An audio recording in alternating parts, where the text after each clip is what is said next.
नमस्कार। आई मिथिला के रुचिगर हिलसगर भोजक दृश्य अहाँ सबके बीच मोबाइलक स्क्रीन पर लायल छी। देखियो, हम ललित नारायण झा हरिहरपुरिया मिथिला से। तो आई गाँव में चूड़ा दही तरकारी आ मिठाई के भोज छे। तो सब गोटे आइयो दोसर तोर वाला दृश्य हम देखा रहल छी, कियाकि पहिल तोर बहुत सवेरे बीझो भ गेल छलैया, ओहि कारण से हम नहीं पहुँच पेलहुँ। दोसर तोरक दृश्य जे बचल छथिन बटनिहार, किछु ग्रामीण आ किछु पाहुन परख सब गोटे एहिमे बैसल छथिन।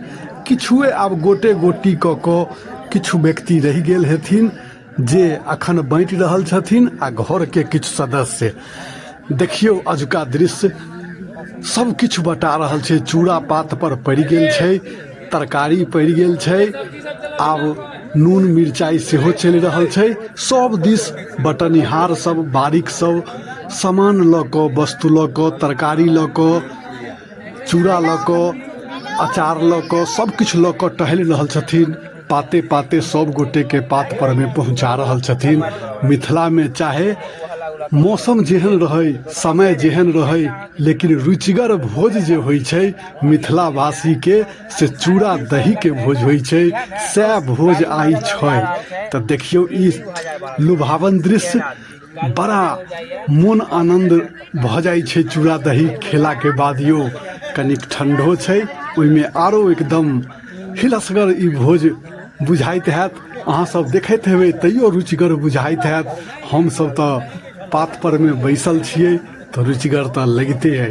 तैं ने अहाँ सबके कहि रहल छी, अहाँ सब जतऽ छी गामक दृश्य हम अहाँ सबके मोबाइल के द्वारा वीडियो बना कऽ अहाँ लग में पहुँचाबऽ के गामक हालचाल प्रयास करैत रहै छी। तो देखियो सब गोटे पाँती में बैसल छथिन आ मिथिला के व्यवहार तो बुझते छियै सबसँ उच्च श्रेणी छै यौ। व्यवहारक नजरि में तो बुझियौ एकर जोड़ी तकले से भेटत, तै हिसाब के छै। सब गोटे लाइन में शांति से नीचा में जमीन पर बैस कऽ भोजन के आनंद जे होइ छै करऽ के।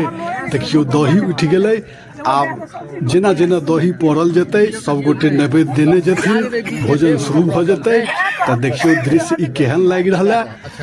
तो अहाँ सब आब अगला वीडियो के इंतजार करियो, फेरो एकर अगला वीडियो जे देखेबै, कते नम्हर वीडियो बनबियै।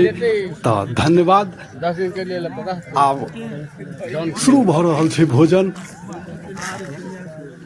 आई जवारी छलैया, ई दोसर तोर के दृश्य हम देखा रहल छी। अहू में तो आदमी के अहाँ बुझ गेल हेबै कते आदमी बाकी छलखिन है, कम नहीं छै आदमी। आ पहला तोर तो एकदम जगह नहीं रहे छै, इम्हर उम्हर तो भोजन शुरू भ गेलै।